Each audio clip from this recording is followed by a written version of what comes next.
Bonjour et bienvenue à toutes et à tous au rendez-vous du 13h. Voici le sommaire. Le 11 national ne se fera pas compter la CAN 2025. Les Guépards ont validé leur participation face à la Libye. Tout le peuple béninois s'en réjouit. Suivez dans ce journal les réactions.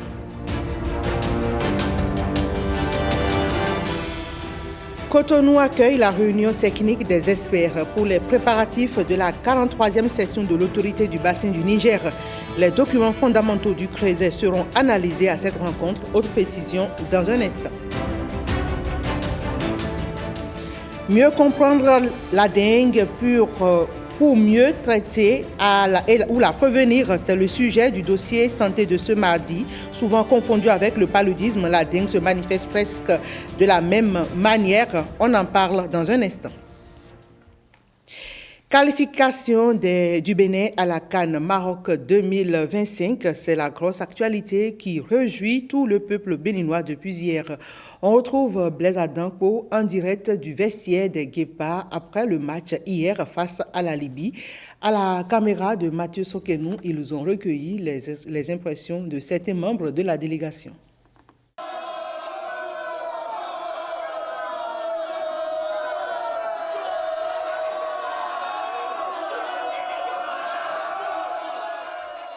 Ça n'a pas été facile, il fallait tenir sur ses jambes dans ce Tripoli International Stadium.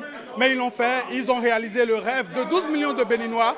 Les Guépards sont à la Coupe d'Afrique des Nations. Après 2019, ils seront cette fois-ci au Maroc, à côté bien évidemment de l'Égypte. Oui, ceux-là qui ont été les combattants sur le terrain. Le tout premier, c'est bien évidemment le sélectionneur Gernot Rohr. Lui, il a forcément cru en cette qualification. Il a cru à ces jeunes joueurs qu'il a convoqués pour l'équipe nationale. Eh bien, Gernot Rohr, félicitations. On va dire que le rêve, il s'est réalisé.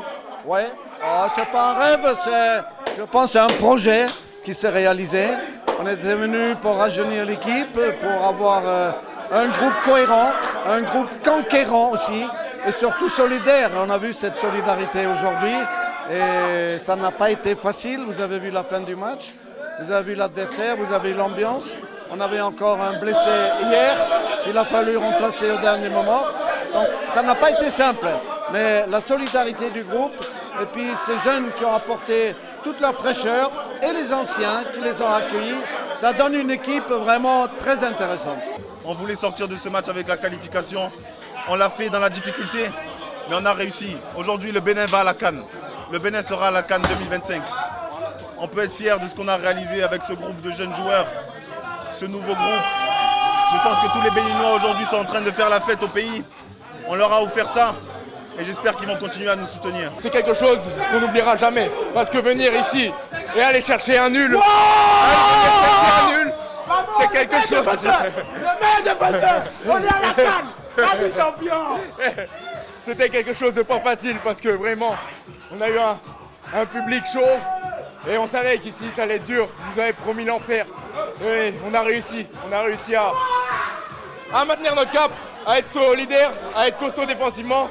Et voilà, ça a payé, donc on est tous très contents.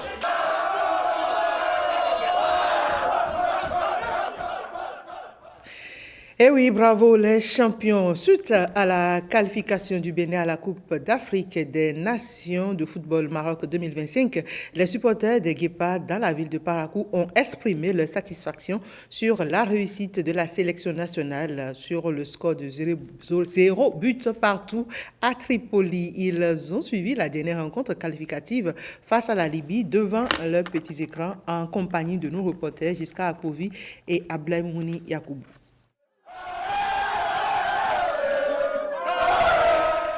Explosion de joie des supporters des Guépards du Bénin au quartier Banikani de Parakou au coup de sifflet final de la rencontre Libye-Bénin dans le cadre de la 6e et dernière journée des éliminatoires de la CAN Maroc 2025. Ce score final qualifie le Bénin à la phase finale. Pourtant, les supporters ont suivi la première partie stressée, comme ici au quartier Madina de Parakou. Il faut quelqu'un qui va garder le ballon pour les faire jouer. Mais ils sont pressés, ils gardent les ballons. Nous qui sommes derrière là, ça nous chauffe. La dernière partie, je sais que les changements vont venir. Parce que s'il a le numéro 17 là, Si les met dedans, là, ça va changer. C'est acté, la fête du football n'aura pas lieu l'année prochaine au Maroc sans les Guépards du Bénin. Le 11 national a ainsi validé sa participation hier après le nul avec la Libye. À Djougou, dans le département de la Donga, la population apprécie également cet exploit du Bénin. Mes sentiments ce soir, c'est vraiment les sentiments de joie et de fierté parce qu'on ne s'y attendait pas. Surtout qu'avec l'autre match qu'on a perdu face au Nigeria en Côte d'Ivoire, celle-là était notre espoir. Bon, heureusement aujourd'hui, le Nigeria face au Soudan a voulu un peu faire le petit jeu, mais Dieu a été avec nous. Donc je crois que c'est une fierté pour toute la nation et pour moi-même particulièrement parce que je suis un fan des Guépards.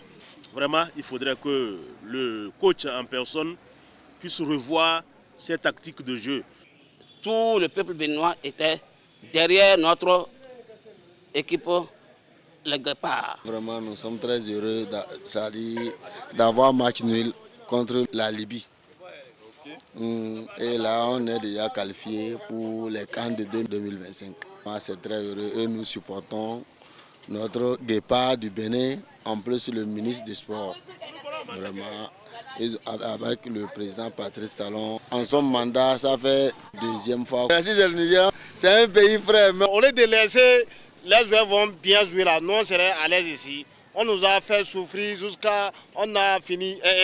On n'est pas content. Parce que si c'était Libye avait point, nous on va laisser, c'est pas bon. Voilà, autre événement à présent. Les experts de l'autorité du bassin du Niger sont en conclave depuis ce lundi à Cotonou. Il s'agit d'une rencontre de préparation de la 43e session ordinaire de l'autorité du bassin du Niger prévue pour le vendredi prochain à Cotonou. Les experts vont jeter un regard analytique sur les documents fondamentaux de leur creuset et formuler des recommandations. Gilles Dansou. L'autorité du bassin du Niger, c'est 9 pays au plan régional, 9 pays pour une vision commune, le développement intégré. Notre bassin, mesdames et messieurs, est de plus en plus confronté à des défis majeurs liés à la démographie galopante, à la dégradation des écosystèmes, la pollution des ressources en eau, tant de surface que souterraine, les effets néfastes des changements climatiques dont les impacts se font sentir et menacent la vie des 100 millions d'habitants du bassin. Il s'agit entre autres du rapport d'activité 2024 du secrétaire exécutif de l'autorité du bassin du Niger, des rapports des auditeurs externes exercice 2022 et 2023, des rapports du contrôleur financier exercice 2022-2023 et son rapport à mi-parcours 2024. Il s'agira aussi d'examiner le plan de travail annuel et le budget 2025 de l'autorité. Il s'agira d'examiner le rapport sur le redéploiement du personnel.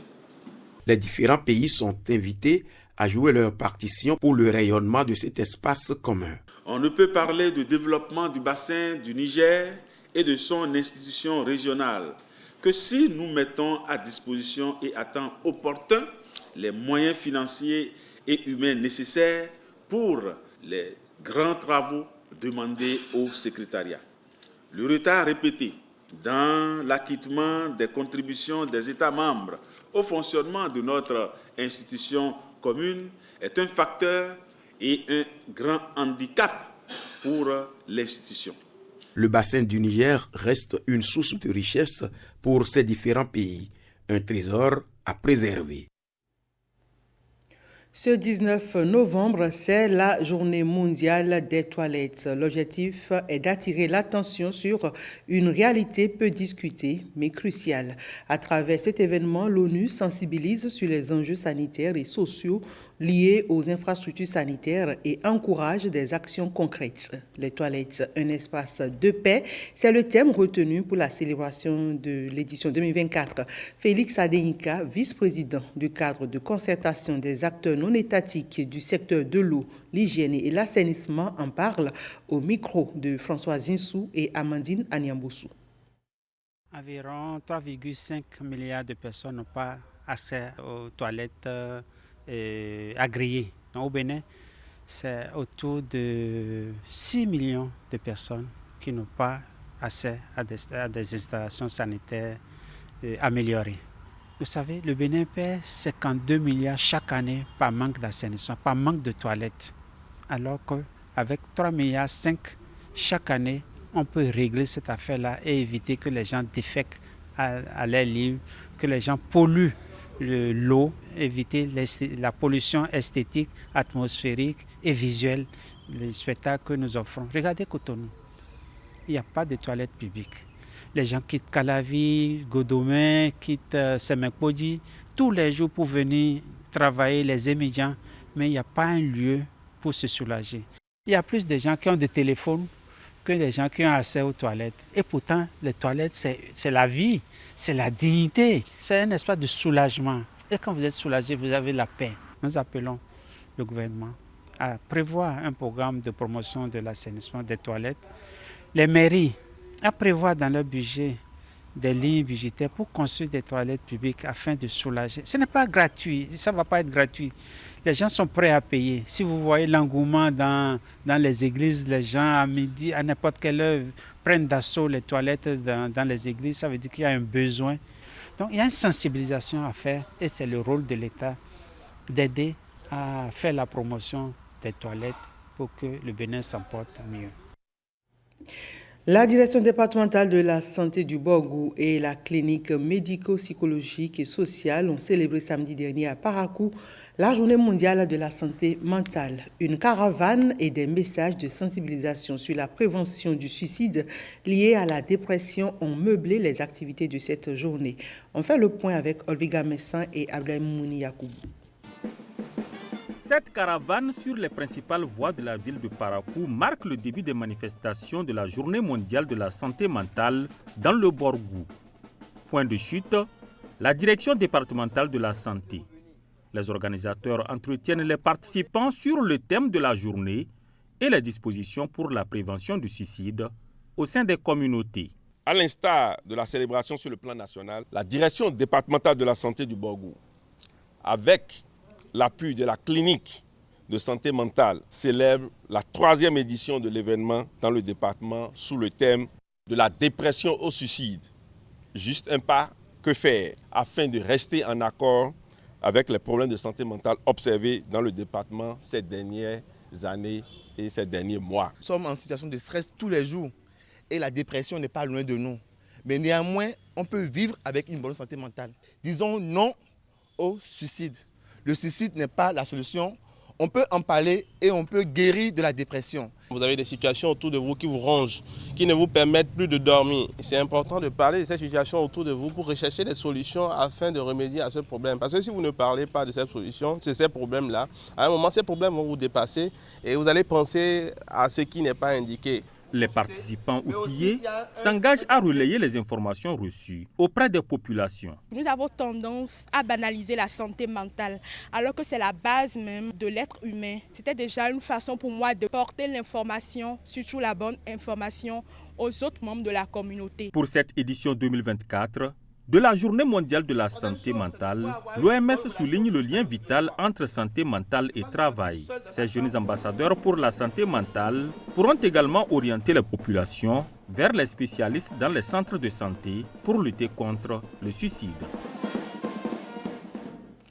Et probablement que d'autres maladies pourront également nous amener à avoir une santé mentale défaillante. Nous allons le savoir sûrement dans le dossier santé du jour au cours de cette édition.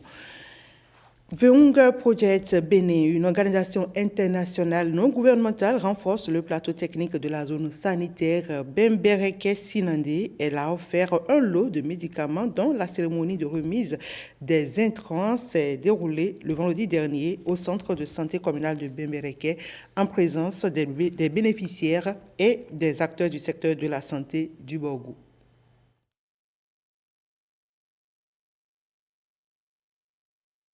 Hunger Project Bénin Cette organisation non gouvernementale pose ses valises remplies d'importants micro-rudiments au profit de la zone sanitaire de Bembereke-Sinandé. Le THP Bénin a noué un partenariat avec la zone sanitaire Bembereke-Sinandé et a acquis pour un montant global de plus de 23 millions des micronutriments composés de 760 comprimés de fer, de 650 comprimés d'acide folique, de 195 000 comprimés de multivitamines, de 4 878 boîtes de 20 comprimés de calcium, ainsi que de 235 000 comprimés de déparasitants pour être délivrés aux enfants de moins de 5 ans et aux femmes enceintes de l'arrondissement de Fort-Bouré. Les populations de Fort-Bouré dans la commune de Sinandé sont les premières bénéficiaires de ces différents intrants. Un acte de solidarité apprécié à sa juste valeur par les autorités communales de Sinandé. Tout ceci fait du l'ONG THP Bénin un partenaire fiable et privilégié pour le développement du capital humain dans la commune de Sinandé.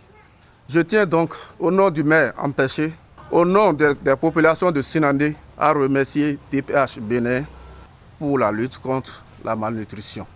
Les micronutriments sont disponibles toujours dans le renforcement de ces enfants pour leur nutrition. Donc c'est autant d'actions que l'ONG mène à l'endroit de la zone sanitaire, mais plus particulièrement à l'arrondissement de Fort-Bouré. Hunger Project Bénin, à travers son projet Alliance mondiale pour une nutrition durable, fait la promotion de l'accès aux micronutriments pour lutter contre les carences en vitamines. Après les acteurs des écoles, l'Institut national de la femme est de nouveau sur le terrain pour la sensibilisation d'une autre catégorie d'acteurs. Cette fois-ci, l'équipe de l'INF est allée au contact des officiers de police judiciaire pour une session de formation et profiter pour explorer les pistes de collaboration. C'était le jeudi dernier à la préfecture, le point de l'étape de la Donga avec Jean-Claude James et Yves Agodoupessi.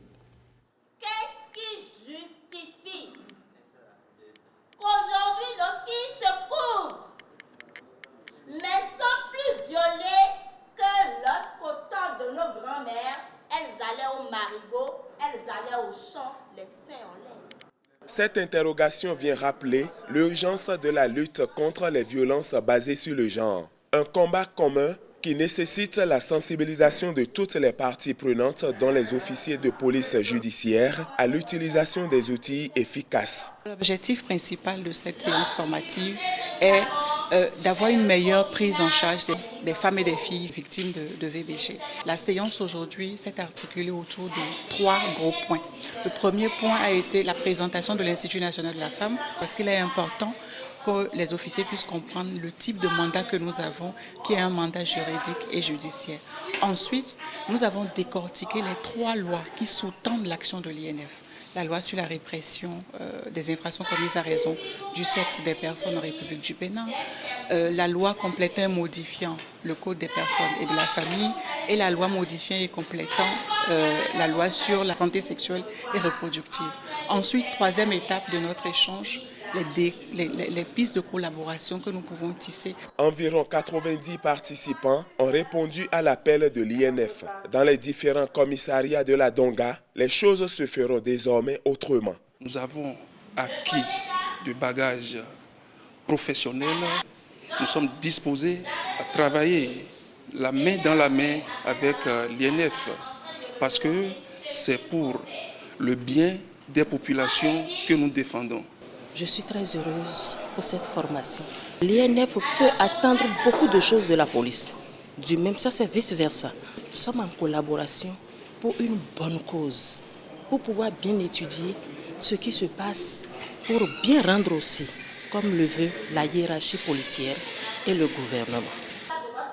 La même séance a été organisée au profit des officiers des départements de l'Alibori, du Borgou et de l'Atakora. Les étudiants en fin de formation ou déjà diplômés de l'Université de Parakou bénéficient d'un atelier de formation sur le développement de l'esprit d'entreprise. Cette initiative de l'Agence de développement des petites et moyennes entreprises en collaboration avec la Chambre de commerce et d'industrie du Bénin vise à promouvoir l'entrepreneuriat et l'innovation. La cérémonie de remise des attestations a eu lieu au siège de la CCI Bénin à Parakou. L'ADPME est venue renforcer les capacités des jeunes, affiner les compétences capables de les aider à mieux structurer leurs projets et mieux développer leurs entreprises. Nous avons commencé les formations depuis le début de l'année. Nous avons commencé depuis le mois de mars à travers une série de formations. Nous avons 500 jeunes à former au niveau des différentes universités. Après Parakou, le cap sera mis sur Abomey, avant de remonter vers Natitengu où nous avons des étudiants à former d'ici la fin de cette année. Ils ont démontré non seulement une volonté à travers leur participation, mais leur engagement et leur assiduité les a poussés à rester jusqu'au bout. Une trentaine de jeunes ont suivi assidûment les enseignements et astuces des professionnels aguerris. Cette formation ne se limite pas simplement à ces quelques jours que nous avions eu l'occasion de les renforcer, de renforcer leurs capacités. Mais au-delà de ces formations, nous aurons des séances de suivi post-formation pour les accompagner, dans le cas des difficultés qu'ils auront à pouvoir mettre en œuvre tout ce que nous avons dit au cours de ces 6 jours. Des attestations à tous et des prix aux meilleurs participants. Mais surtout, ils repartent avec de nouvelles aptitudes. J'ai eu comme acquis d'abord de rechercher les opportunités. Parce que quand un entrepreneur n'a pas les opportunités, il ne pourra pas les saisir. Donc, après cette recherche d'opportunités, il faut avoir la recherche d'informations, ce qui va te permettre de connaître les avis de chaque population. On nous a appris ici que nous devons apprendre le principe de la responsabilité personnelle, savoir que nos succès et nos échecs sont d'abord de notre propre responsabilité, pouvoir prendre la responsabilité, pouvoir assumer nos obligations en tant qu'entrepreneur. Bien au-delà des capacités managériales et techniques, cette formation vient booster davantage les activités que mènent déjà ces jeunes entrepreneurs. La radio Souti Dera de Niki a célébré 25 ans d'émission le samedi 16 novembre dernier et c'est à la faveur d'une fête qui a mobilisé les fils et filles de Niki en présence des autorités locales. Reportage.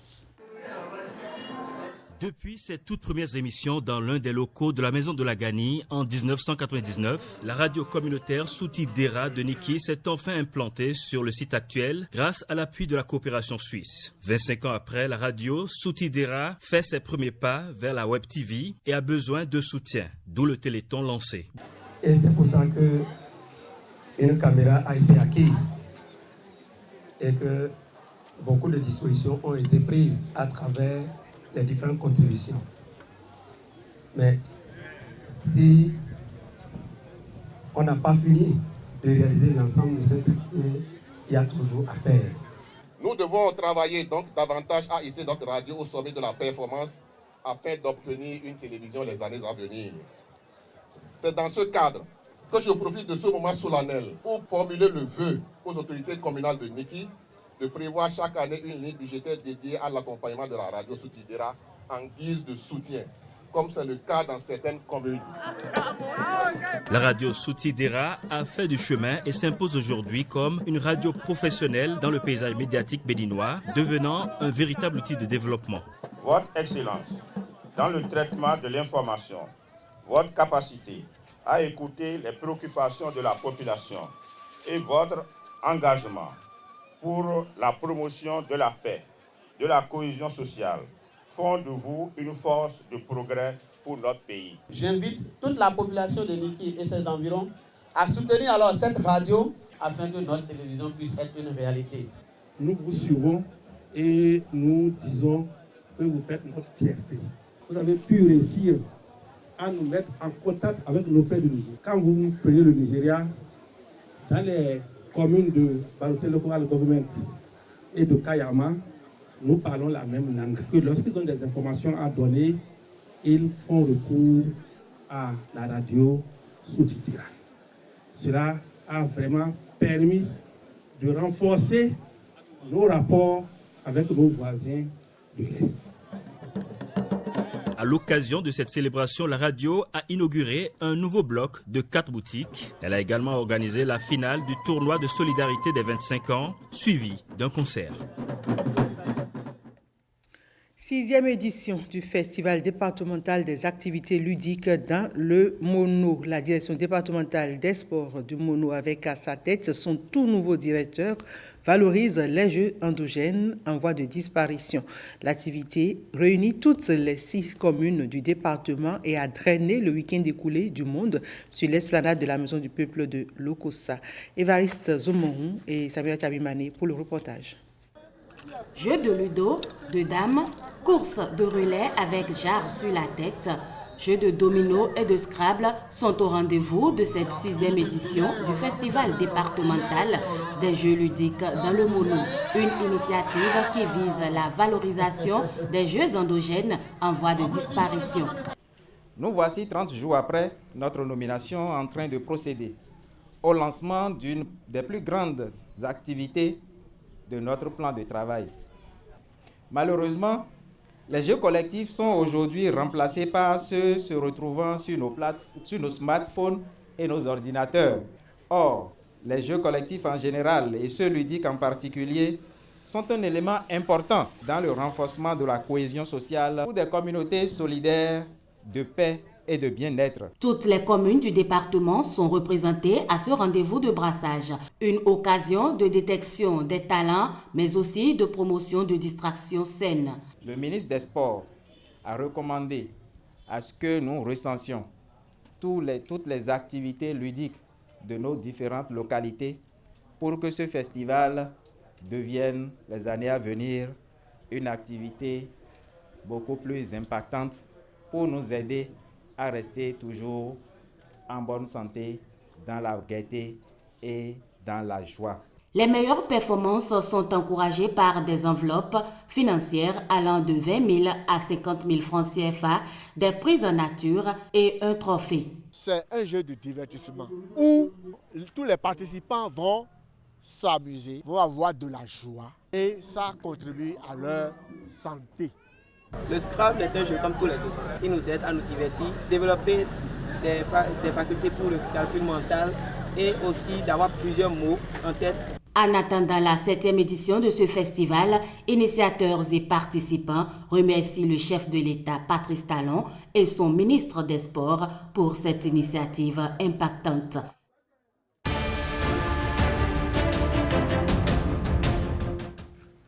Hors de nos frontières, le Parti des patriotes africains du Sénégal pour le travail, l'éthique et la fraternité est en passe de remporter les élections législatives. C'est la principale information du Monde en bref que nous propose Anou Adadja.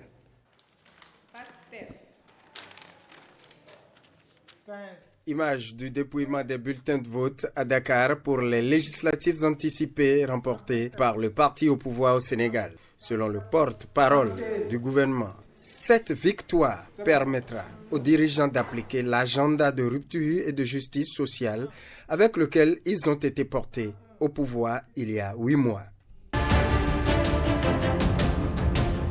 L'accès à l'eau devient une difficulté quotidienne pour les habitants de la périphérie de Nouakchott, la capitale mauritanienne. Malgré les citernes installées dans les rues et le système de remplacement des citernes à eau, des besoins persistants sont perceptibles au quotidien. C'est le cas des gens comme Khadijatou Taher, qui vit depuis une décennie dans son quartier délabré du district de Tarhil, sans eau courante. Tout le monde ici fait ce qu'il peut avec ses bidons. Mais quand il fait vraiment chaud, même 100 bidons ne suffisent pas, explique Taher.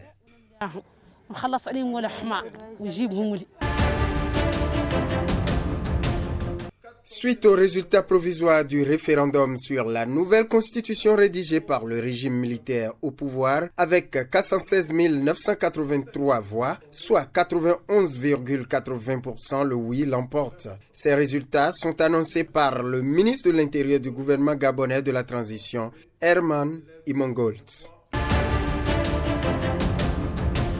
Le commissaire européen chargé des négociations sur le climat à la COP29, Wopke Hoekstra, déclare que l'Union européenne va continuer à montrer la voie sur la finance climatique vers les pays en développement.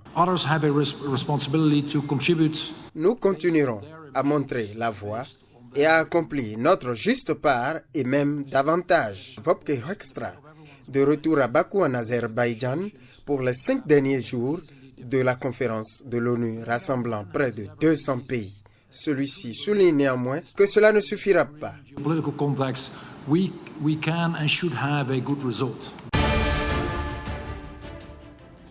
Et c'est tout pour ce 13h. Merci à toutes et à tous de l'avoir suivi.